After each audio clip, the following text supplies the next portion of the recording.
38번부터 보면 얘들아 선생님 그 프린트 줬던 거 기억나? 연결어 정리되어 있는 거? 그 연결어를 알아야지 맞출 수 있는 문제거든 이거는. 그냥 같이 한번 보도록 합시다.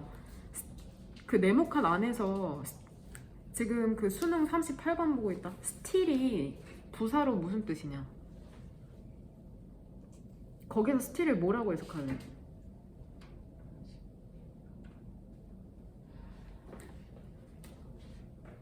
진심? 이거 어떻게 해석할래? 이게 뭐라고 해석할 거야? 뭐지? 여전이란 뜻이 있어. 스틸이 연결어로 쓰이면 하지만이란 뜻도 있거든. 근데 이렇게 부사로 여전이란 뜻이 있다. 여전히.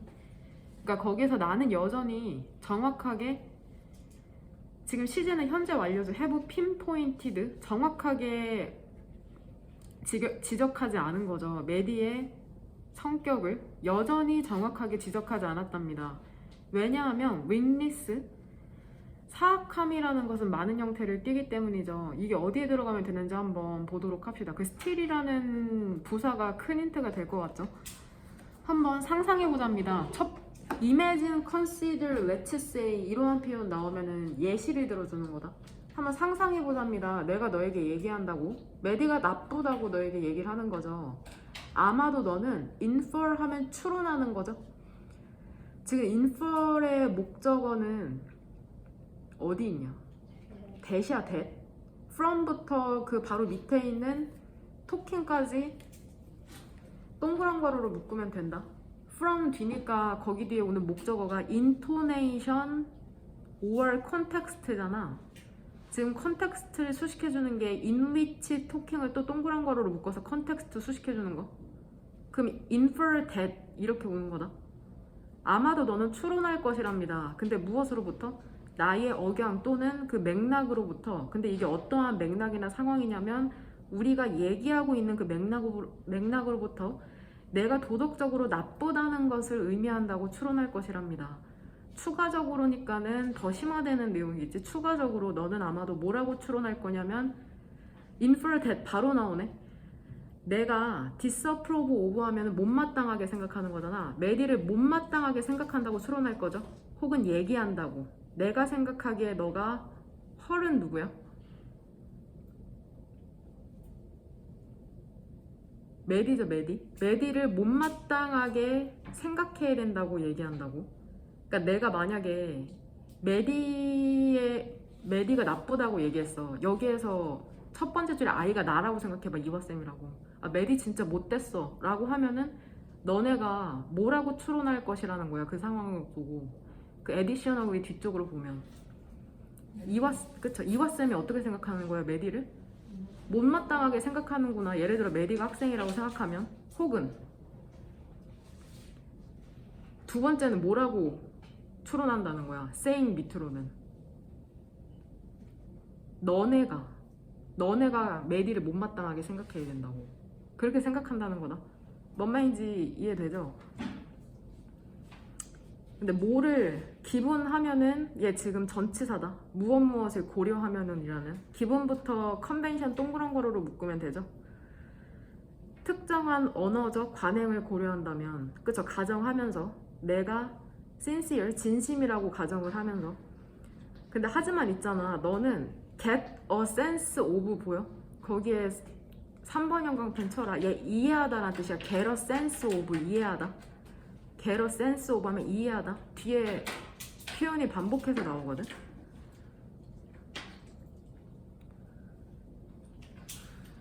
하지만 너는 더 세부적으로 이해를 할 수 없을 것이랍니다. 특정한 종류의 그 방식에 있어서. 근데 그게 어떠한 방식이냐면 메디가 어떠한 식으로 특정한 종류로 나쁜 건지는 자세히는 이해하지 못할 거래. 즉 쉼표 오른쪽으로는 동격이죠. 뭐 그녀의 특정한 성격적 특성을 얘기하는 건가? 혹은 더 like 얘 직역하면은 비슷한 것이거든. 그러니까 기타 등등을 얘기하는 건가? 왜냐면 사람은 나쁠 수 있잖아, 많은 방식으로. 그러니까 못마땅해 한다는 거는 알겠어. 근데 그게 어떠한 방식인지는 모를 거라는 거죠. 2번 동그라미 오른쪽. 대조적으로 만약에 내가 얘기하잖아. 메디가 사악하다고 얘기를 한다면 그러면 너는 get a sense고 보이죠? 더 많이 이해하겠죠? 그녀의 일반적인 행동이나 태도를 다른 사람에 대한. 그러니까 적어도 지금 2번 동그라미 뒤쪽에 나온다는 거 알겠지? 이제 사악하다는 얘기가 나왔네. 그 단어 사악하다는 것은 특정하답니다. 나쁘다는 거랑은. 그러니까 wicked랑 bad 중에 얘들아 뭐가 더 구체적인 표현이야? wicked가 더 구체적인 표현이래. 근데 but이라는 연결어가 나왔으니까 일단 반전 포인트가 되어야 되잖아. 앞에랑은 반대로. 하지만 더 nevertheless는 뜻이 뭐냐? 연결어로. 하지만 그럼에도 불구하고 주어는 connotation이잖아. 아마도 더 세부적인 더 강력한 것이 있을 것이랍니다. 그 사람의 종류에 있어서는. 근데 어떠한 종류냐면 메디가 나쁜 그러한 종류의 사람에 있어서 더 강력한 더 세부적인 더 강력한 함축이라는 게 있을 것이랍니다. 그러니까 여기에서 그럼에도 불구하고가 함축하는 게 뭐냐? 정답이 4번에 들어간다는 전제하에. 그쵸? 그 since부터 forms라고 생각하면 돼. 그 앞에 그 네모칸 안에서. 하지만 그럼에도 불구하고 사악함이 많은 형태를 띠임에도 불구하고 뭔 말인지 이해되니? 더 강력한 함축이라는 게 있다. 뭔 말인지 이해되냐? 그래서 이거 연결어를 보면서 맞춰야 되는 문제거든? 그러니까 봐봐. 그 왼쪽에서 그 4번 동그라미를 기준으로 왼쪽에서 사악한 게 더 특정하다고 했잖아. 더 세부적이라고. 근데 벗이 나왔으면 뒤에 내용은 어떠한 식으로 나와야 돼? 하지만 사악함이라는 게 일반적이라서 이해하기 힘든 부분이 있다. 이렇게 반전되는 내용이 나와야 되잖아. 벗이라는 연결어는 보통은 반전이니까 내용의 반전. 근데 왼쪽에서도 특정하다고 했지 위기라는 게. 근데 벗 뒤로는 어떠한 내용이 나와? 역시나 그럼에도 불구하고 더 세부적인 게 있다고 하잖아. 그러니까는 4번 동그라미에 네모칸이 들어가야지 문맥상 적절한 거지. 봐봐. 4번 동그라미 기준으로 보면 사악한 게 더 특정해. 근데 네모칸에 들어가면 나는 여전히 근데 정확하게 얘기한 게 아니잖아. 메디의 특징을. 왜냐면 사악함이라는 게 많은 형태를 띠니까. 그러니까 사악한 게 특정하긴 한데 역시나 사악함조차도 많은 형태를 띈다는 거죠. 하지만 그럼에도 불구하고 그 nevertheless가 그러니까 엄청 결국엔 큰 힌트인 거다. 사악함이 많은 큰 형태를 띠임에도 불구하고 더 강력한 함축을 갖고 있다는 거죠.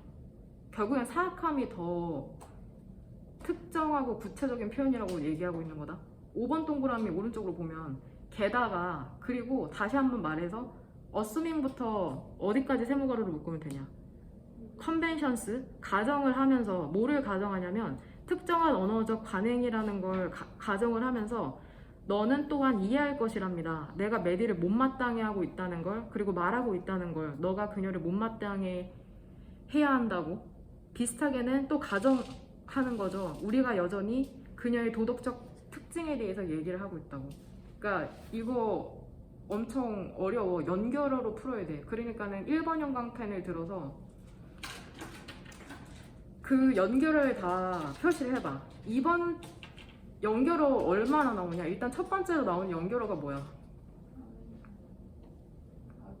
additionally. 그 다음에 2번 동그라미 오른쪽에 있는 in contrast죠. 그 다음에 4번 동그라미 오른쪽에 있는 but. 그 다음에 nevertheless. 결국에는 이 nevertheless가 함축하는 걸 알아야지 맞힐 수 있는 문제였다. 그 다음에 그 흐름을 알아야 돼. 그 다음에 5번 동그라미에 in addition. 되냐? 그 다음에 그 네모칸 안에서는 still. 그 still이라는 해석어로 풀어야 돼. 이건 해석 100%. 해석이랑 연결어에서 힌트를 뽑아가지고 풀어야 된다. 가장 강력한 힌트는 그 nevertheless야. 그럼에도 불구하고가 함축하는 게 사악함이라는 게 많은 형태를 띠기는 하지만 그래도 강력한 함축이라는 게 있다. 그러니까 결국 이 글에서 얘기하고 싶은 건 배드랑 위트 중에 뭐가 더 상세하다는 거야?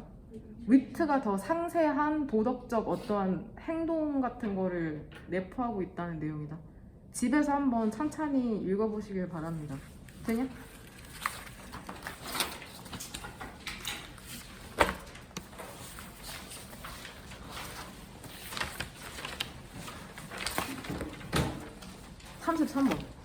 71페이지에 33번입니다. 71페이지에 33번.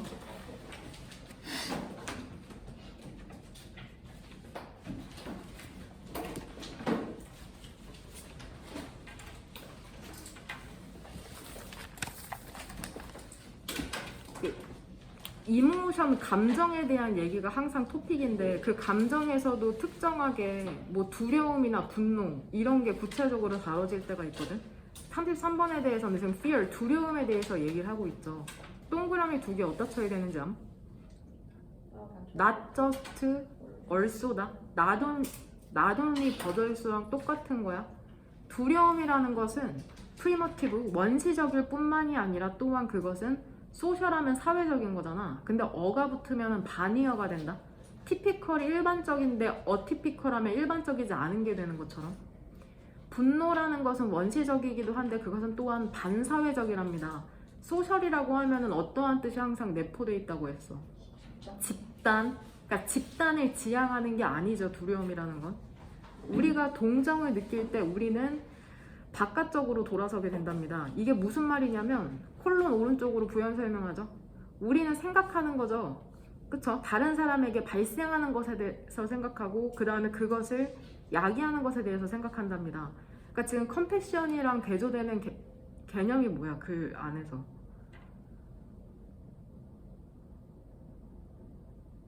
두려움은 반사회적이잖아. 근데 동정이라는 건 뭐 하는 거야?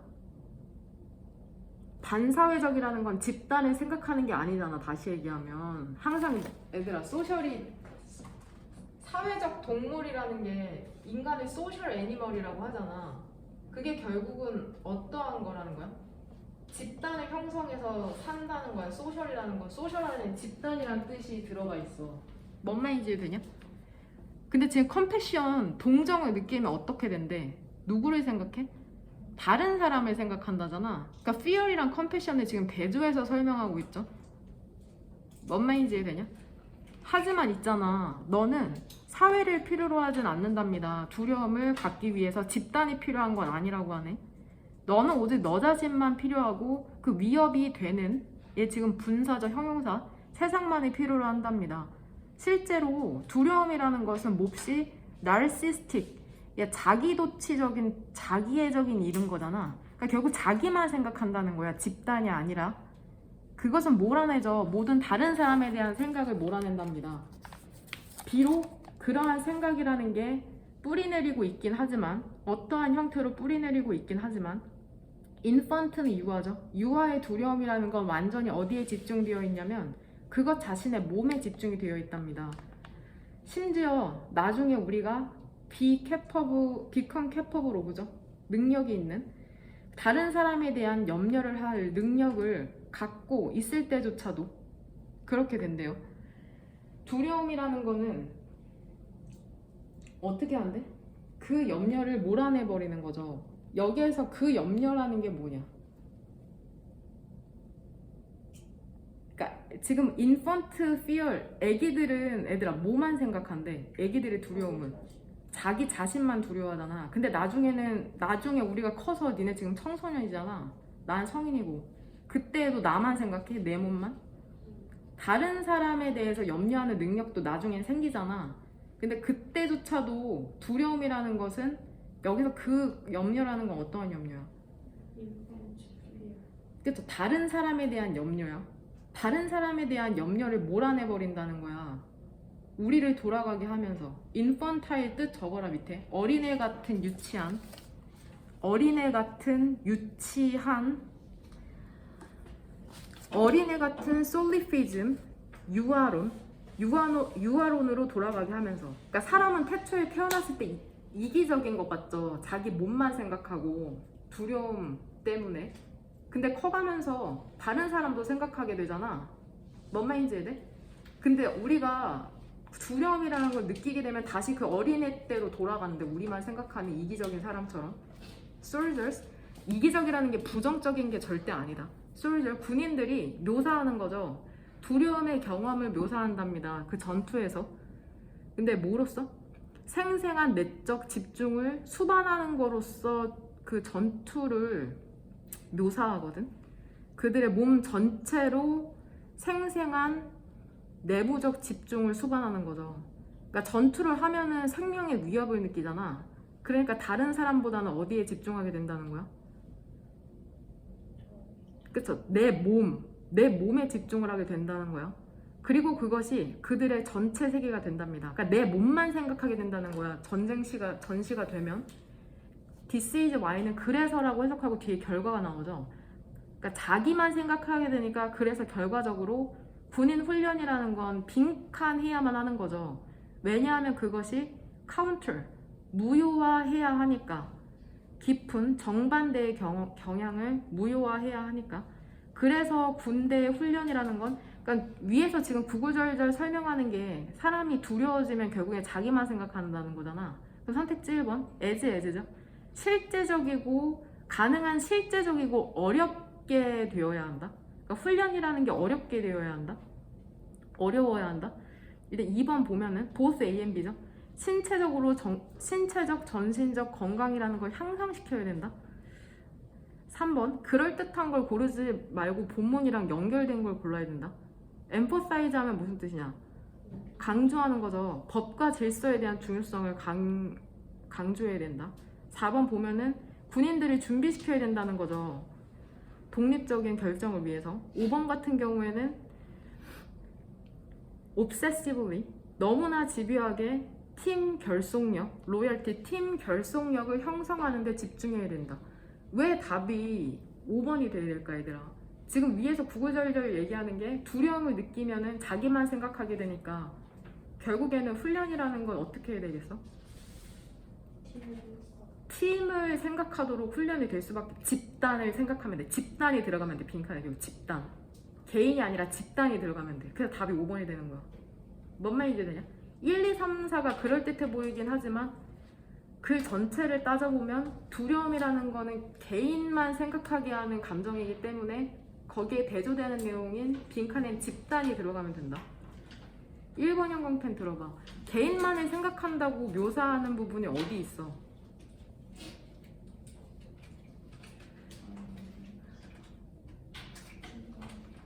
어디?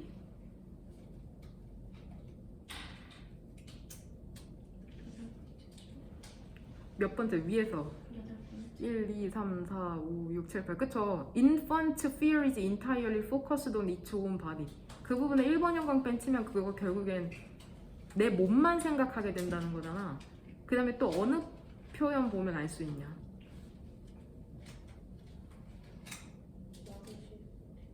그쵸? 나르시스틱에서 유추할 수도 있고 그 바로 위에 두 줄 올라가면 우리 방금 1번 형광펜 친 문장에서 두 줄 올라가면 intensively narcissistic 그 다음에 바로 그 오른쪽에 drives out 보이죠? or thought of others 다른 사람에 대한 생각은 다 몰아내버리고 그 다음에 밑에서 네 번째 줄 얘들아 which becomes their whole world 그들의 전체 몸만이 온 세계가 되는 거죠. 뭔 말인지 이해되니? 그러니까 사람이 두려움이라는 감정을 느끼면 자기만 생각하게 된다는 거야. 결국에는 뭔 말인지 이해되죠? 이거는 감정이라는 게 왜 있었냐 수능 특강에서 사람이 분노를 느끼고 슬픔을 느끼고 이게 왜 있었던 거야? 생존 결국 기제였잖아. 감정이라는 것도 그러니까 똑같은 얘기다. 당연히 위험한 상황이니까 나만 생각해야지. 내 신체를 보존해야 되니까 유전자 번성을 위해서 내 몸을 건사해가지고 뭔 말인지 되냐? 그러니까 지금 본능이랑 반대되는 훈련을 해야 된다는 거죠. 전시에는. 그 다음에 34번 같이 한번 보도록 하시죠. 34번. 이거는 왜 3점짜리인지 모르겠는데 너네한테는 공감이 안 되나? 공감하면서 읽기도 했는데 같이 한번 보면은 우리 중 많은 사람들에게 주어는 원이죠. 동사는 이즈. 가장 쉬운 실수 중에 하나잖아. make a mistake 하면 실수하는 거잖아. 그러니까 make는 하는 거죠. 하는 가장 쉬운 실수 중에 하나가 집중하는 것이랍니다. 과도하게 만족시키려고 집중하는 거죠. tangible 하면 무슨 뜻이야? 그죠? 실제하는, 그러니까 손으로 잡아서 만질 수 있는, 그러니까 분명히 보이는 확실한 이러한 뜻이다. 유형의. 얘 3번 형광펜 치고 얘 수능에 나올 만한 그런 어휘다. 유형의죠. 얘 무형의는 무슨 뜻이야? 그러니까 인텐저블 꼭 갖고 가. 꼭. 뭐 수능의 그 어휘 문제로도 출제될 수 있는 부분이다. 문맥상 적절하지 않은 걸로도. 그러니까 유형의 트래핑하면 별표 단어, 장식, 유형의 장식을 과도하게 만족시키려는 데 집중하는 거죠. 그 직업적 성공에 있어서. 근데 잘못된 믿음에서 그러는 거야. 근데 이게 어떠한 믿음인지 대동격 이하가 부연 설명해주죠. 그러한 것들이 우리를 행복하게 만들 것이라는 잘못된 믿음에서. 그러니까 구체적으로는 더 나은 월급, 더 유명한 타이틀 같은 거, 혹은 더 나은 오피스, 그것들은 결국에는 우리의 친구와 가족들이 사인으로 여기는 거죠. 근데 어떠한 사인으로? 대신 여기에서 동격으로 쓰인 거다. 어떠한 사인이냐면 우리가 made it 하면 성공하다, 해내다 이런 뜻이야. 직업적으로 전문적으로 해냈다는 사인으로 여기는 것이랍니다. 하지만 있잖아, 너가 find 뒤쪽으로 목적어랑 목적격 보어 형태다. find는 알게 되다라는 뜻이야. 여기에서 너가 집중하고 있는 걸, 너 자신이 집중하고 있는 걸 알게 되자마자 그 유형의 측면에 대해서, 너의 직업에, 그러니까 돈 많이 벌고 좋은 오피스로 가는 그런 걸 알게 되자마자 너는 위험에 처해 있는 것이랍니다. 근데 어떠한 위험이냐면 미라지, 신기루, 얘도 꼭 갖고 가. 신기루를 쫓고 있는 위험에 처해 있는 것이랍니다. 그러니까 이 사람 물질적인 것을 쫓는 삶에 대해서 긍정인 것 같아, 부정인 것 같아? 부정인 거를 어떠한 단어를 통해서 유추할 수 있어? 리스크랑 미라지. 되냐? 다음번에 그 페이 인상이 너가 생각하기에는 하나일 것이랍니다. 마침내 너를 행복하게 만드는. 근데 그것은 희망이 없는 퀘스트, 추구래요. 그 동기 이론이 뭐를 암시하냐면 에스크 뒤에 목적어 2개 나오죠. 에스크 A, B. 너는 너 자신에게 다양한 질문을 할 필요가 있는 거죠. this work가 주어다. 이 일이 나한테 의미가 있나? 그 다음에 주어 this job. 이게 나에게 기회를 줄까? 발달할 혹은 더 나아질 기회를 줄까? 내가 새로운 걸 배우고 있나? 나는 기회를 갖고 있는 건가? 인지와 성취에 대한? 그러니까 물질적인 것보단 지금 여기에서 계속 물음을 던지는 게 어떠한 것들이야? 텐저블한 게 아니라 인텐저블한 것에 대해 집중하고 있잖아. 동기 이론이라는 건. 뭔 말인지 이해돼? 밑에서 세 번째 줄, 나는 책임감을 받는가? 이러한 것들이 바로 너를 진정으로 동기부여할 것이라는 거죠. 그러니까 일단 너가 get this right, 이거를 제대로 이해하면 1번, 너의 유형의 성취라는 게 더해진 의미를 take on, 띄게 되겠냐? 본문상의 내용이랑 지금 작가가 의도하는 거랑 반대다? 이게 답이 되려면 텐저블이 아니라 뭐가 돼야 돼? 인텐저블 정도가 되면 답이 될 수 있겠죠. 2번, 너는 알게 될 것이랍니다. 어떠한 쉬운 방법이 없다는 걸. 직업적으로 성공하는 게 어렵다는 얘기가 아니죠. 3번, 너는 만족하지 못하게 될 것이랍니다. 너가 이미 갖고 있는 것에 만족하지 못하게 된다는 내용 아니고. 4번, 더 측정 가능한 측면이 있죠. 너의 일에 있어서 이게 중요성이 사라질 것이랍니다. 여기에서 매저블이 결국엔 본문상에 뭐를 가지고 오는 거야? 텐저블을 그대로 끌고 오는 거다. 그러니까 유형의 것이 의미가, 중요성이 사라질 것이라는 거죠. 돈 같은 거. 왜냐면은 무형의 것이 더 의미가 있으니까, 동기 이론에 따르면. 5번, 친구나 가족으로부터의 인식이라는 게 너의 삶의 필수적인 측면이 된다. 가족이 인정하는 게 중요한 게 아니라 무형의, 내가 느끼는 거, 내가 더 배울 수 있는지, 더 나아질 수 있는지, 이런 게 더 중요하게 된다는 거다. 4번 답으로 고를 수 있었죠? 응? 그러게, 돈이 중요해요. 일단 1차적으로는 돈을 벌어야지 이런 것도 의미가 있게 되지. 그 모의고사 지문에 따르면은 한 달에 월급이 달러였는데 한 700에서 800만 원 선이 넘어가는 순간부터는 더 월급을 많이 받게 돼도 사람이 행복감을 크게 못 느낀대. 한 달에 한 700만 원, 800만 원. 그러니까 그 전까지는 월급이 인상되는 걸로 어느 정도의 행복감을 느낄 수 있다는 거지. 뭔 말인지 이해되냐? 그 혹시 모르니까 혹시 레임덕 현상이라고 들어봤어? 들어봤어? 레임이 뒤뚱거리는 이란 뜻이거든. 뒤뚱거리는 오리라고 해서 그 예를 들어 지금 내 상황이 아닐까 싶기도 하고, 그 정권 말에 사람이 그 대통령이나 어떠한 중요한 직위에 있는 사람의 정권 교체식이 있잖아. 그때 그 사람의 권력의 힘이 떨어지는 시기를 말하거든. 이미 그 사람이랑 이제 더 이상 일하지 않아도 되기 때문에 그 사람의 영향력이 감소하는 거지. 예전 같았으면은 그 사람이 하는 말 다 듣고 열심히 했는데 지금 제가 레임덕을 조금 겪고 있는 게 아닌가. 그러니까 뒤뚱거리는 오리에서 비유한 그 정치 용어거든. 레임덕 형상이라고. 여튼 그렇습니다. 정아 영상 봤냐? 그래요. 35번 같이 한번 보도록 합시다. 이거 뭐에 대한 내용이냐? 이거는 그냥 우리 내용을 정리하는 걸로 가자. 니네가 예습을 철저히 해왔다는 전제. 이거 뭐에 대한 내용이야? 소비자가 뭐 할 때야 이거? 상품 구매할 때잖아. 상품 구매할 때 그 중거 위에서 두 번째 줄에 중거 가격이라는 게 나오잖아. 중거 가격이라는 거는 적절하다고 생각하는 가격이다.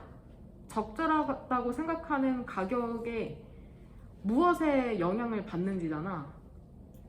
그러니까 사람이, 그러면서 구체적인 사례로 위에서 네 번째 줄에 소프트 드링크 하면은 그 탄산음료죠. 탄산음료나 혹은 빵 한 덩이에 대해서 니네가 적절하다고 생각하는 그 가격이 있을 거 아니야. 여기까지는 괜찮아? 그 중거 가격이 어떻게 형성이 되냐? 첫 번째 줄에 따르면 적절하다고 생각하는 가격이 어떻게 형성돼? 첫 번째 줄에 따르면 뭐 때문에 우리가 적절하다고 생각하는 가격이 생기게 돼? 경험. 빵을 한 100번 사봤거든 내가 태어나서 지금까지. 그러니까 빵이 한 덩어리면 어느 정도가 적정한지에 대한 기준이 생기게 되는 거잖아. 그러니까 첫 번째는 경험 때문에 알게 되죠. 뭔 말인지 되냐? 근데 2번 동그라미에 의하면 우리가 자주 안 사는 거 있잖아. 그러한 경우에는 외부의 중거 가격이 있다고 하잖아. 되냐? 그 외부 중거 가격은 누구에 의해서 형성되냐? 그래서 다른 사람, 구체적으로는 소매업자나 그 생산자에 의해서 결정이 된다는 거죠. 이 상품 저 상품 비교해 보면서. 되냐? 또한 그 소비자의 중거 가격의 인지에 영향을 미치는 게 뭐야? 4번 동그라미에 의하면 그 1번 형광펜 들어봐. 소비자의 그 중거 가격의 인식에 영향을 미치는 거에 우리 한번 1번 형광펜 쳐봅시다. 뭐가 있냐? 이제 기대죠. 미래에 얼마나 이 상품의 가격이 올라갈까에 대한 their expectations. 그 다음에 그죠? What they paid for the product recently. 얘는 뭐를 의미하는 거야? 내가 예를 들어서 최근에 자동차를 샀어. 자동차를 산 다음에 편의점에 가서 과자 하나를 고를 때 그런 예시를 들은 거다. 최근에 산 것의 가격이 다음에 그 지불할 금액에 영향을 미친다는 거야. 뭔 말인지 되죠? 그래서 지금 what부터 recently가 의미하는 건 그거고, 또 세 번째는 어떠한 게 우리의 중거 가격에 영향을 미치냐? 순서대로 그 다음에 나오는 거 What they would like to pay for the product는 얘는 한마디로 정의하면 뭐야? 우리가 특정 상품에 대해서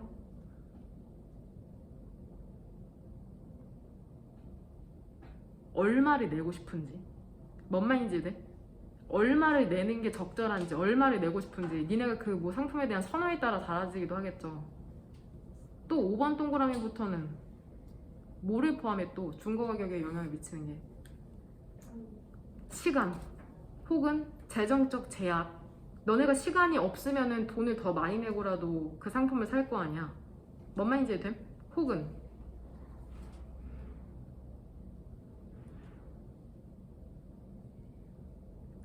그 최저가를 찾는 데와 관련된 이 비용이라는 건 돈을 얘기하는 걸까 얘들아? 더 코스트라는 건? 그 물리적인 텐저블한 돈을 얘기하는 거야. 이 비용은 그 노력을 수반하는 거다. 그 비용이라는 건 시간이나 여러 가지 에너지나 정신적 에너지, 신체적 에너지, 이 모든 걸 다 포함해서 코스트라고 한다. 뭔 말인지 이해되죠? 그 다음에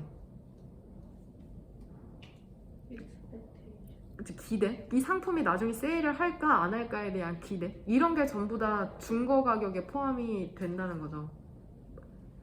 그러니까 회사가 가격을 책정할 때 모든 이러한 것들을 고려해가지고 가격을 책정을 하겠죠. 뭔 말인지 이해하니 젠장? 그 소비자도 구매할 때 이런 거를 고려해서 구매를 하고 상품을. 이해돼? 마케팅 중에 하나예요. 가격 전략에 대한. 그 다음에 36번 같이 한번 보도록 하죠. 36번. 이거 보면은 지금 뭐랑 뭐를 비유하냐. 그 네모칸을 보면. 스트럭처 빌딩 있죠. 구조 형성 이론이랑 뭐를 비유해?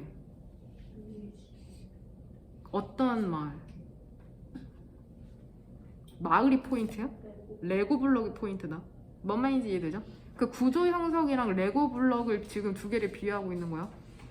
구조 형성 이론이라는 게 배열하면은 뜻 써라. 니네가 알고 있는 뜻 뭐야? 여기에선 뭐야 뜻이? 진이 다 갖고 있다. 2번은 나타란 뜻이 있죠. I was born의 그 나타. 3번이 참다란 뜻이 있어. 참다. 화를 참는 거. 구조 형성 이론이라는 게 일부 유사성을 지니고 있답니다. 마을에. 근데 이게 어떠한 마을이냐면 레고 블록으로 지어진 마을이죠. Suppose. 또 예 들어주는 거죠. 한번 생각해보자. 너가 survey course, 개론 과정을 듣고 있는 거야. 새로운 과목에 있어서. 근데 너가 시작하는 거죠. 그 교과서로. 아이디어로 가득한 교과서죠. 그 다음에 너는 착수한답니다.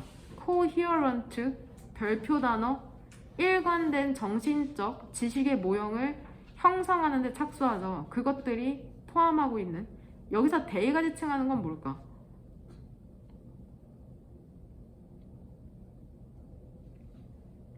대의. 아이디어가 포함하고 있는 지식이겠죠. 그러니까 텍스트북을 갖고 거기서 이제 지식을 형성한다는 거다. 우리가 처음에 새로운 과목을 들을 때. B번.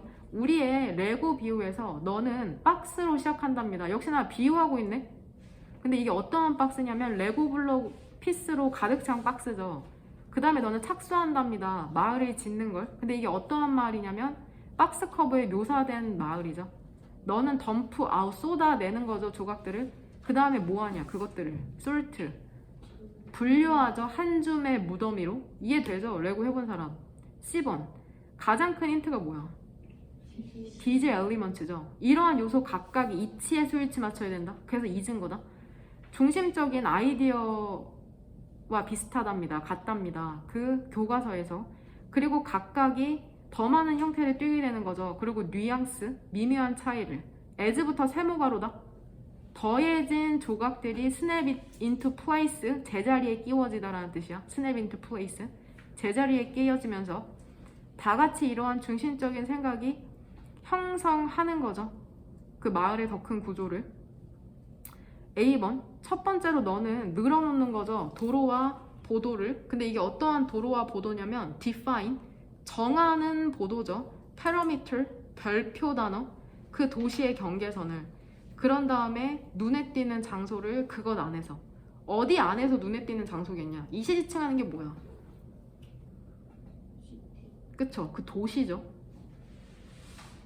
이거 지금 A 뭐에 대한 설명인 것 같아? 레고로 마을 짓는 것에 대한 설명이니까 최소한 뭐랑 뭐가 한 세트야? BA가 한 세트인 걸 알 수가 있다. 내용상. 그 다음 위에서 세 번째 줄. 그런 다음에 너는 remaining은 분사야. 형용사. 남아있는 조각을 분류하는 거죠. 그 요소에 따라서. 그것들이 구성하는 요소에 따라서. 여기서 대의가 뭔지 알겠어?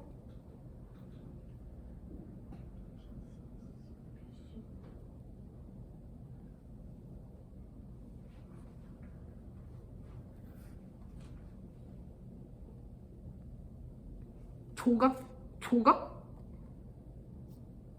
그 오른쪽 봐봐. 그것들이 구성하는 요소에 따라서인데 그것에 대한 구체적인 사례잖아. 아파트, 스쿨, 하스피털, 스테디움, 몰, 쇼핑몰이죠. 파이어 스테이션, 소방서. 그럼 이거가 뭐에 대한 구체적인 사례야? 대의가 지칭하는 게 뭐야? distinct places 얘기하는 거다. 되냐? 그럼 일단 한 세트로 BA인 건 아니잖아. B에서 지금 말 짓는데 레고로 비유했으니까는 A가 한 세트니까는 몇 번 아니면 몇 번이야 답이? 2번 아니면 5번이잖아. BA만 일단 한 세트로 찾아. 다 맞추려고 하면 힘드니까. 그럼 C를 보면 이러한 요소 중 각각이 중심적인 아이디어랑 비슷하고 하면서 텍스트북에 다시 나오잖아. 이게 맨 앞에 들어가는 게 나을까? 맨 뒤에 들어가는 게 나을까? each element가 가리키는 게 뭐야? 그쵸? 아파트, 스쿨, 하스피럴, 스테디움, 몰, 파이어 스테이션 이거 얘기하는 거죠. 그러니까 그 레고 블럭을 지을 때 뭐부터 놔? 눈에 띄는 장소부터 일단 큰 덩어리부터 논다고 하잖아. 랜드마크 같은. 그것처럼 비유해서 너네가 처음 배우는 과목을 배울 때 중심적인 아이디어를 먼저 캐치한다는 거죠. 뭔 말인지 되냐 상문아? 어? 그게 답이 2번이 되는 거다. 뭔 말인지 되죠? 어? 그러면 37번 얘도 한번 같이 한번 보도록 합시다. 내가 해픈투 하면 우연히 뭐뭐 하다다. 내가 우연히 어떻게 해야 되지? 재밌는 얘기라도 해주고 싶은데 재밌는 얘기가 없어가지고 분위기 어쩔 거. 제가 집중하고 있니 다들? 괜찮아요? 우리 이제 다음이 마지막 수업이잖아. 다음 주 주말이. 어? 아니 계속 해야죠. 내가 일하는 게 너네한테 도움이 된다고 생각하기도 하고. 37번 같이 한번 보도록 합시다. 보면은 그 네모칸 보면 얘도 그냥 이해하기, 그러니까 수능에도 이러한 식으로 내가 보기에는 출제될 가능성이 높을 것 같아. 어떤 확실한 힌트가 있는 문제보다는 글의 흐름을 완전 이해해야지 맞힐 수 있는 문제가 수능에도 출제가 될 것 같거든. 그러니까 꼭 쉽다고 생각하지 말고 그 글의 흐름을 이해하는 연습을 해라. 그거는 여러 번 읽어보면 되거든. 해픈2 동사하면 우연히 뭐뭐하다라는 뜻이다. 나 우연히 그 남성 스키 점프 대회 봤거든. 그 겨울올림픽에서. 기사 쓰는 동안 혹은 아티클이 논문이란 뜻도 있다. 논문을 쓰는 동안 직관적인 예측에 대해서 각각의 선수들이 두 번의 점프를 갖고 있었던 거죠. 그 경기에서. 그러니까 2번 뛸 수 있었다는 거죠. 그리고 결과가 합산이 됐답니다. 그 최종 점수로. 2번 코멘트 단다고 하잖아. 코멘테이터죠. 즉 해설자. 해설자는 명백히 딕텍티드, 감지해냈답니다. 리그레션, 회귀 알죠? 평균으로 돌아오는 거. to the mean이 평균이다. 평균? mean, 평균? 꼭 갖고 가. 평균으로의 회귀를 감지해낸 거죠. 그리고 만들어냈답니다. 얘 3번 형광펜. 얘 커주얼이야. 커주얼? 캐주얼 아니야. 얘랑 헷갈리지 마라 절대로. 캐주얼이 아니라 커주얼. 캐주얼은 얘 평상복의라는 뜻이, 캐주얼하게 입었다 하잖아. 평상복의라는 뜻이 있고, 그 다음에 태평한, 무관심한. 그러니까 만약에 그 텍스트에서 나오면은 casual attitude, 태평한 태도, 무관심한 태도, 이런 식으로 출제가 될 수 있겠죠. 근데 casual은 인과관계에 의한 그 명사 원인이라는 cause의 형용사 형태다. 인과관계의 이야기를 만들어냈답니다. 근데 이게 어떠한 이야기냐면 어떠한 증거도 없는 인과관계의 이야기죠. 이야기 그 자체는 사실이거나 사실이 아닐 수도 있는데 기억해야 될 포인트가 뭐냐면은 그 변화 있죠. From A to B. 첫째로부터 둘째 점프로의 변화라는 게 어떠한 인과관계의 설명이 필요하지 않다는 것이랍니다. 이 사람 어떠한 감정을 느꼈냐? Startled? 뭔 뜻이요? 그죠? 놀랐다. 나 놀랐어 들어서. 그 스포츠 캐스터의 코멘트를 들어서 놀랐답니다. 운동선수가 준비하는 동안에 그들의 2번째 점프를, 직접 인용이죠. 노르웨이가 훌륭한 첫 번째 점프를 했네요. 그는 긴장했을 것이랍니다. 분사구문이죠. 지키기를 희망하면서 그의 리드를, 그리고 아마도 잘 못할 거라고 얘기를 하고 있네. 이 해설자가 뛰지도 않았는데. 그리고 스웨덴은 별로 안 좋은 첫 번째 점프를 했죠. 그리고 지금 그는 알 것이랍니다. 그가 어떠한 것도 갖지 않았다는 것을, 이를. 그리고 편안할 것이래요. 그리고 그것이 그가 더 잘하는 데 도움이 되겠죠. 그러니까 지금 해설자가 첫 번째 점프를 잘했으면 다음엔 못할 거라고 예측을 하고 있고, 뭔 말인지 되죠? 첫 번째 점프를 못했으면 두 번째는 잘할 거라고 지금 예측을 하고 있어. 근데 A, 그것은 수학적으로 불가피한 결과랍니다. 사실에 대한. 근데 어떠한 사실이냐면 운이라는 게 역할을 한다는 거죠. 첫 번째 점프의 결과에 있어서. 그러니까 첫 번째 점프는 뭐에 따라서 결정이 된다는 거야. 첫 번째 줄에 의하면 운으로 첫 번째 결과가 나온 거거든. 매우 만족스러운 이야기는 아니야. 왜냐면 우리 모두가 100% 모두 우리 모두가 인과관계의 설명을 더 좋아해. 그리고 그것이 there 이제 동그란 걸로 묶어서 얼수시켜주는 거다. 거기에 있는 모든 것이라는 거죠. 하지만 야, 대시칭하는 게 뭐야? 인과관계를 더 좋아하지. 근데 뭐가 전부야? 운이 전부라는 거야. 우린 뭐든지 인과관계를 찾기를 원하잖아. 어떠한 결과가 나오면. 근데 사실 모든 스키점프는 운이라는 거죠. 그러면 얘 순서 배열을 할 때 뭐가 첫 번째로 나오면 되냐? 그쵸? 놀랍다는 내용이 나오고 그 이유가 뭐야?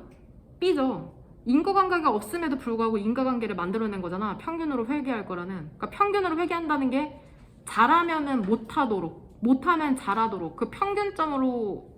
근데 이게 증거가 있어 없어? 증거도 없고 A, 운에 따른 거다. 그래서 내용상으로 봐서 C, B, A로 고르면 된다. 그러니까 내용을 이해하면 된다. 뭔만 이제 되냐?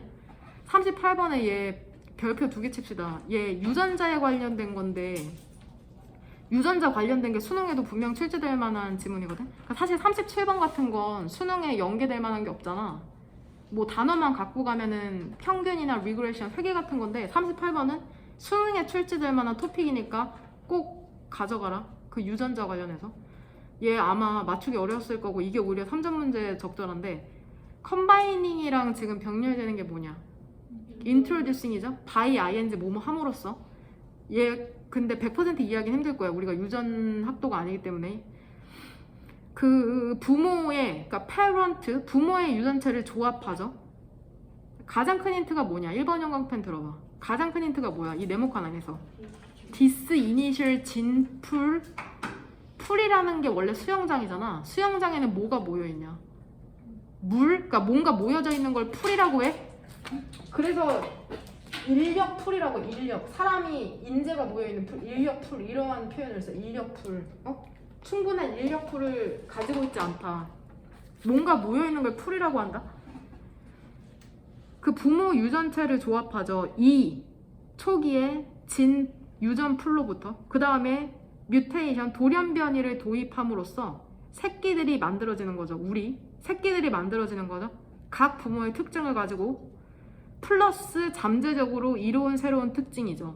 그러니까 우리는 결국 부모의 유전자를 가지고 있지만 부모님은 아닌 거다. 왜냐면은 새로운 특징들이 더해졌으니까. 첫 번째 줄, 유전적 알고리즘이라는 게 또한 진화 알고리즘이라고 알려져 있기도 하거든. 근데 이게 문제를 해결해. 디자인 문제를 해결한답니다. 자연 선택을 미미킹, 모함으로써? 모방으로. 그러니까 유전자가 어떠한 형태 디자인을 해야 되잖아. 우리 모형에 대해서. 근데 그게 자연 선택을 모방한대. 그 방식이. 여기까지는 이해되냐? 그러니까 빨간색 펜 들어봐. 제네틱 알고리즘에 동그라미 쳐봐. 유전 알고리즘이라는 게 결국엔 자연 선택이랑 비슷하다는 거죠. 자연 선택의 동그라미. 되냐? 야, 자연 선택이 뭐야? 한마디로 적자 생존이죠. 환경에 적응하는 자가 살아남는 거. desired 하면 바람직하냐? 바람직한 특징이 묘사가 된답니다. 마치 그것들이 원래 영어로는 지놈이거든. 근데 한국어에서는 게놈이라고 읽기로 약속을 했대. 마치 그것들이 게놈인 것처럼. 여기서 대의가 지칭하는 건 뭘까?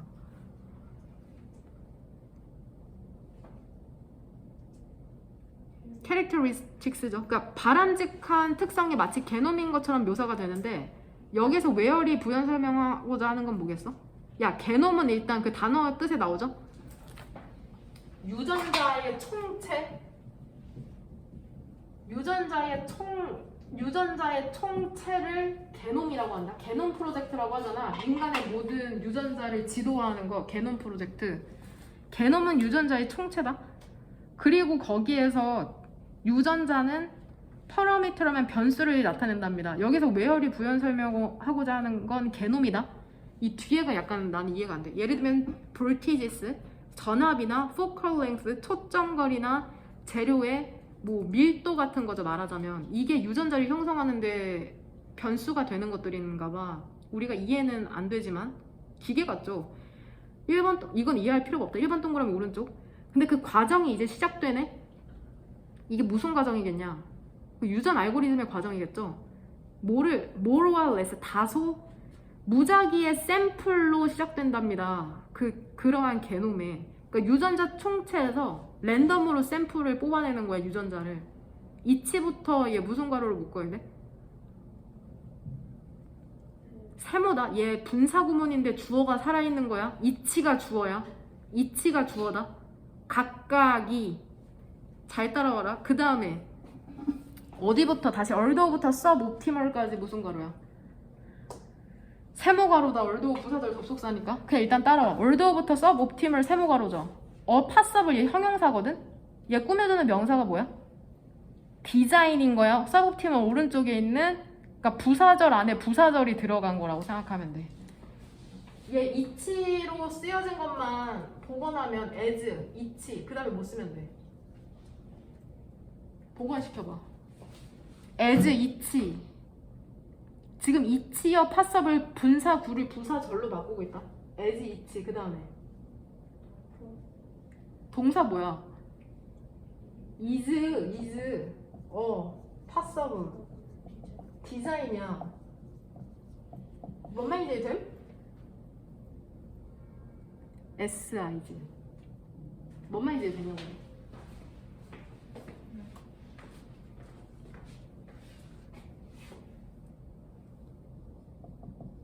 근데 여기에 뭐가 들어갔을 뿐이야.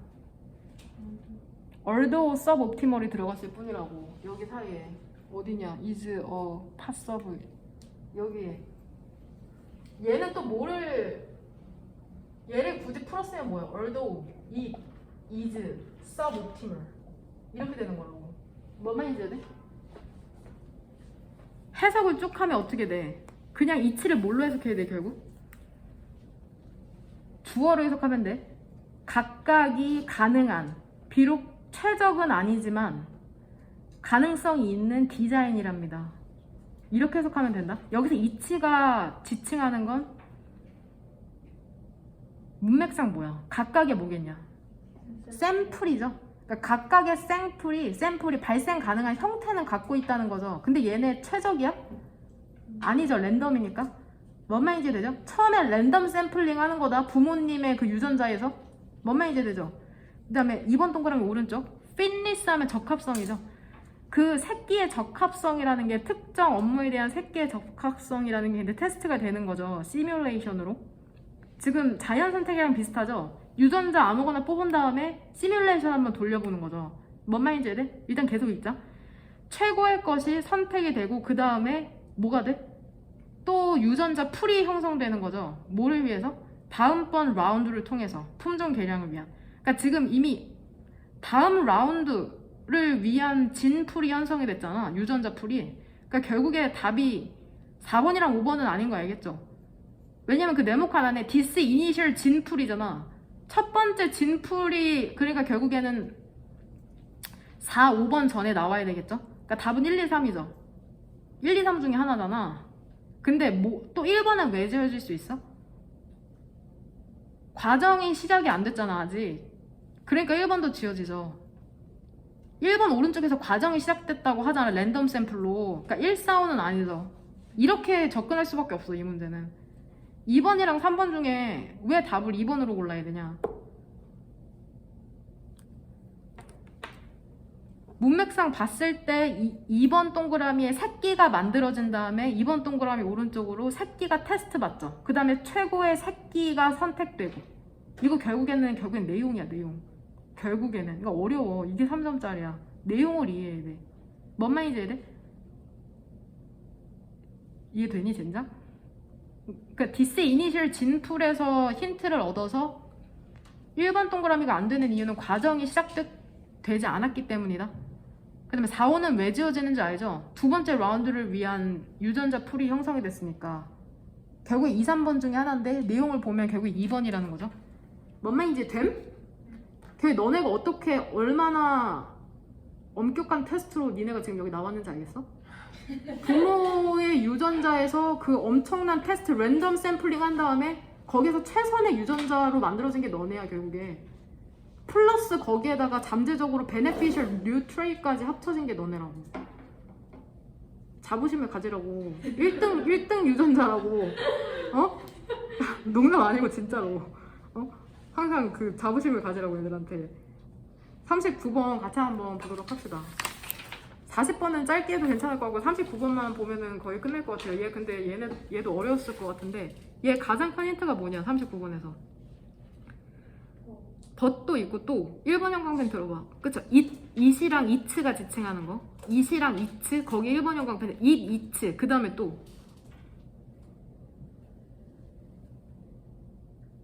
they, they 바로 밑에 there까지 그게 지칭하는 게 뭔지 찾으면 된다. 얘도 이해하기 쉽지 않아. 한번 따라와봐. 3번 형광펜 들어서 단어부터 정리합시다. 첫 번째 줄에 empiricist 얘 중요해. 얘 뭐야? 경험주의자죠. 첫 번째 줄에. 그 다음에 밑에서 네 번째 줄에 empiricism은 얘 나와 수능에.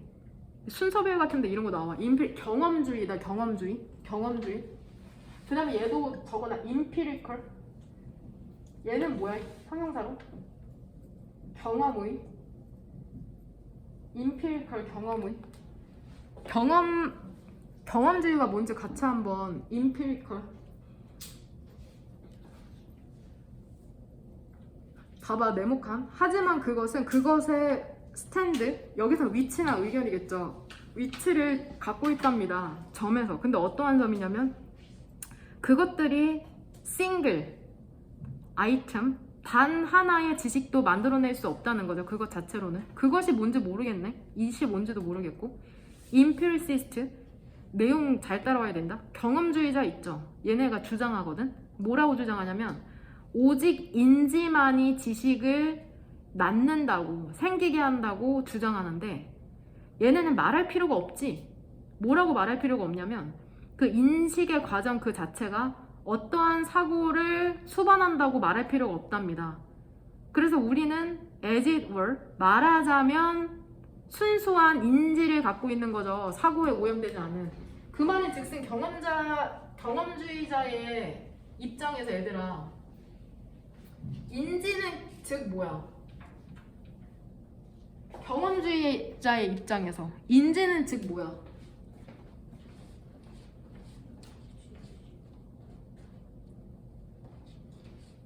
야, 경험주의자는 지식이 있으려면 사고를 해야 돼?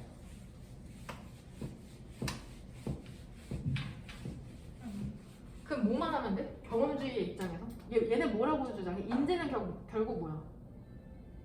인지하면 뭐가 돼? 지식이래. 인지는 지식이야. 인지는 즉 지식이래. 즉 경험만 하면 된다는 거죠. 인지는 즉 지식이라고 얘기하는 사람들이 경험주의자다. 그러니까는 위에서 세 번째 줄 어떠한 사고를 수반한다고 얘기할 필요가 없죠. 왜냐면 인지하면 지식이니까 사고가 왜 필요해? thought 할 필요 없는 거야. 뭔 말인지 이해되냐? 그러니까 우리는 순수한 인식 위에서 네 번째 줄 사고에 오염되지 않은 인지를 갖게 되죠. 인지는 즉 지식이니까. 근데 1번 동그라미 오른쪽 투부정사가 주어져. 근데 우리가 테이블을 보잖아. 그 다음에 펜이 있다고 그 위에 펜이 있다고 생각하는 건 우리라는 것 그 이상을 필요로 한답니다. 단지 수동적으로 register 등록하다 인식하다 그 빛의 패턴을 인식하는 것보다. 근데 이게 어떠한 패턴이냐면 우리의 눈으로 들어오는 거죠. 나는 그러니까 얘들아 내가 그 테이블을 본 다음에 그 위에 펜이 있다는 걸 알려면 그냥 나만 있으면 돼?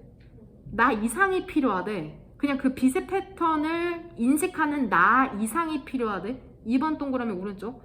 나는 뭐에 대해서 알아야 돼? 펜에 대해서도 좀 알아야 되고 at the very least 최소한 그것들이 어떻게 생겼는지 알아야 된답니다. 그런 다음에 이 지식을 적용해야죠. 그렇지 않으면 나는 더 이상 펜을 여기서 C가 글씨체가 다른 이유는 알지 못하게 되겠죠. 그냥 카메라가 더즈가 받는 동사는 뭐야? 아는 것보다 C 아는 것보다. 근데 이 카메라는 뭐야? 우리가 펜에 사진을 찍는 거죠. 그러니까 우리가 그러니까 결국 이 사람이 얘기하는 건 뭐야? 인식만 하면 펜에 대해서 아는 거야? 아니야. 지식, 약간은 그게 어떻게 생겼는지도 알아야 된다고 얘기를 하고 있다. 3번 동그라미 오른쪽. 인식이라는 건 결국에 interpretative, 해석적이라는 거야. 인식은 해석이 필요하다는 거야. 즉 사고가 필요하다는 거죠. 반면에 카메라는 단지 빛의 패턴만 기록하잖아. 그래서 덜 미숙한 경험주의자는 얘들아 좀 괜찮은 경험주의자죠? 덜 미숙하니까? 이걸 이해해야 돼? 덜 미숙한 경험주의자, 좀 괜찮은 경험주의자는 뭐를 허용하냐면 그 분류랑 사고랑 추론이랑 이성이라는 게 그것의 레지터먼트, 정당한 역할을 갖고 있다는 거를 허용한다고. 응? 사실이랍니다. 그러니까 결국에는 5번 동그라미에 들어가야 되는 이유가 뭐야? 하지만 그것은 그것의 입장을 가지고 있다. 그것들이 어떠한 단 하나의 지식을 만들어내지 않는다는 점에서 그것 자신은 여기서 이시랑 이츠가 지칭하는 게 뭐냐? 문맥상 결국에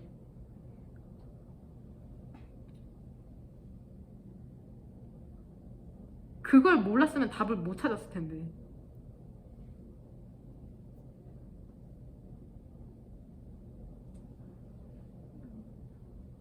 이시랑 이츠가 지칭하는 게 뭐야? 이렇게 대명사 문제야 결국. 뭐시기?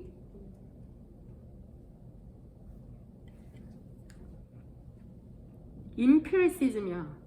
그러니까 덜 미숙한 경험주의라는 게 그것 자신의 입장을 갖고 있다는 거야. 대의가 지칭하는 건 뭐야 문맥상? 그것들이 단 하나의 지식도 만들어내지 못할 것이라는 거죠. 그것 자체로는.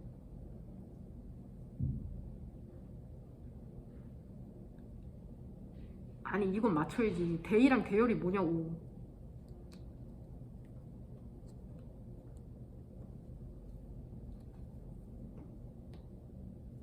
야 그러면 그 5번 동그라미 문장 왼쪽에서 their legitimate role에서 their은 뭐야?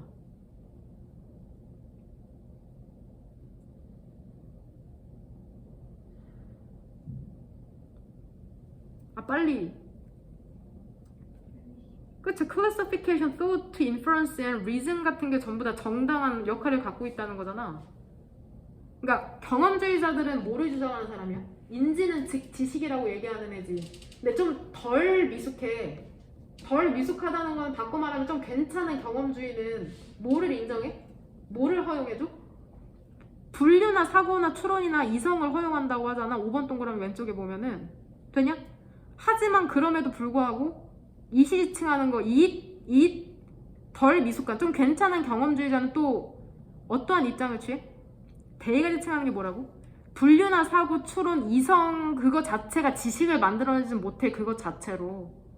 즉 얘 한마디로 바꾸면은 사고죠. 소우트 사고. 사고만 해서 지식을 만들어내는 건 아니야. 역시나 경험주의자죠. 좀 괜찮지만 경험을 해야 된다는 거야. 5번 동그라미. 사실이랍니다. 어떠한 사고가 없는 인지도 없다. 이 말인 즉슨 이 작가가 주장하는 거잖아. 인지를 하려면 결국 사고를 해야 된다는 내용이죠. 하지만 또한 뭐가 진실이야? 인식에서 자유로운 지식도 없다. 결국 인지를 해야지 지식을 갖게 된다는 거잖아. 뭔 말인지 이해되니? 덜 미숙한 경험주의자는 어느 정도의 사고가 있어야지 생각한다는 거야.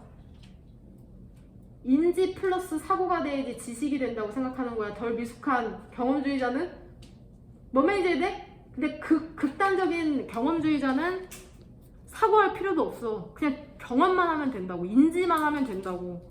이렇게 생각한다는 거라고. 여튼 내용을 이해 못했어도 왜 5번에 들어가는지는 알겠죠? 뭔 말인지 이해되냐?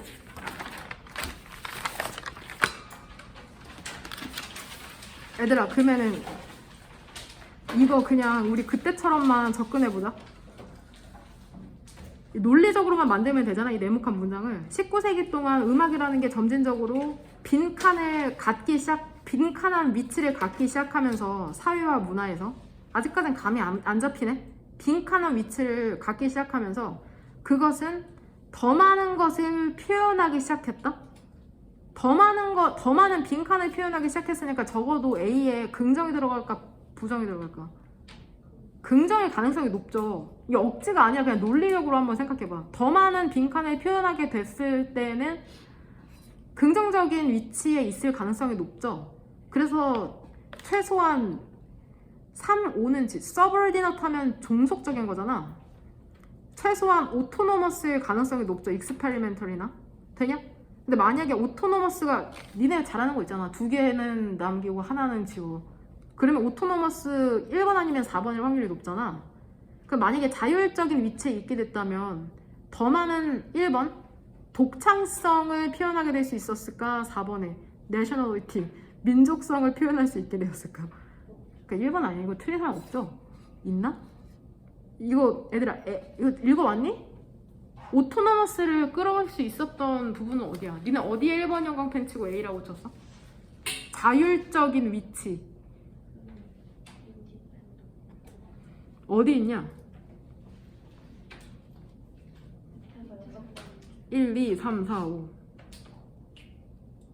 5 인디펜던트 코urse 또 되게 많은데? 또 A 자율적이다.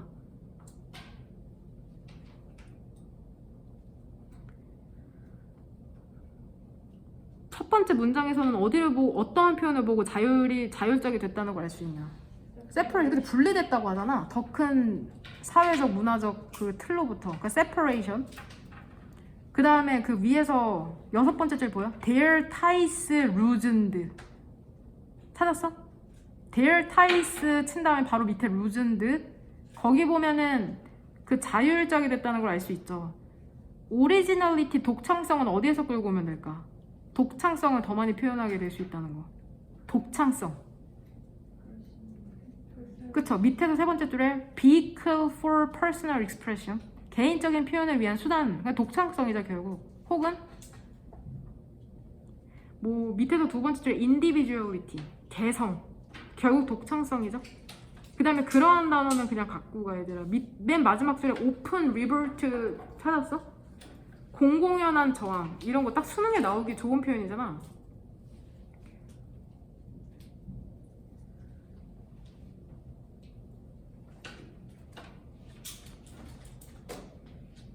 돼요? 41번이랑 42번은 과학에 대한 거잖아. 과학의 언어가 뭐래? 수학이라고 하죠? 숫자를 표현할 수 있는 거라고 하는 그러한 질문이다. 역시나 과학의 언어는 수학이라고 하는 거다. 그래서 맨 마지막 줄 보면은 맨 마지막 줄만 보면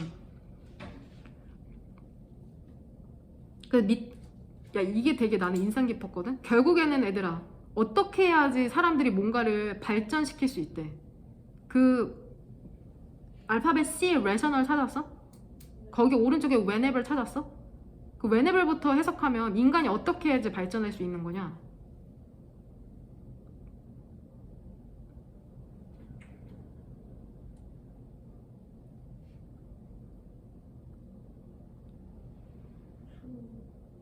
그쵸? 수치화 시켜야지 발전할 수 있대.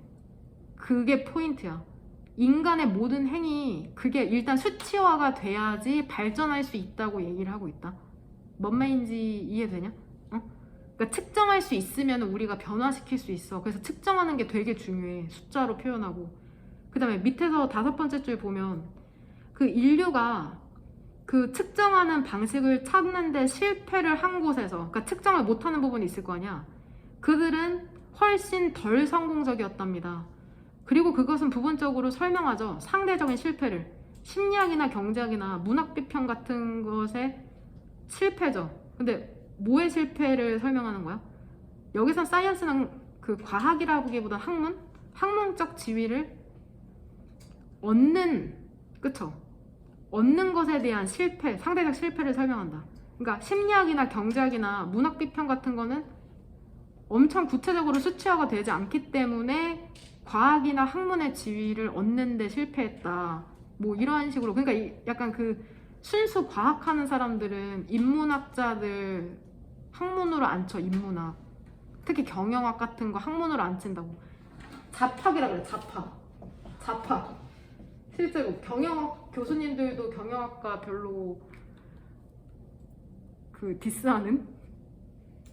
그러니까 잡학이라는 게 여러 학문이 합쳐져 있다는 거야. 제대로 깊이 있게 못 배우고 막 수박 겉핥기 하듯이 배우는 학문? 경영이라는 게. 그래서 뭔가를 사람이 배우려면은 약간 수학과나 영어 영문학과나 약간 화학과? 이런 게 진짜 학문이라고 여기에는 사람들이 있어요. 뭔 말인지 이해되니? 경영학과는 한마디로 시대를 타는 학문이잖아. 태초에 있었던 게 아니잖아. 산업혁명 이후로 대량 생산이 만들어지면서 되면서 경영학이 생긴 거잖아. 그렇죠. 그러니까 수치화 시키는 연습을 하시길 바랍니다. 뭐든지. 그냥 우리 정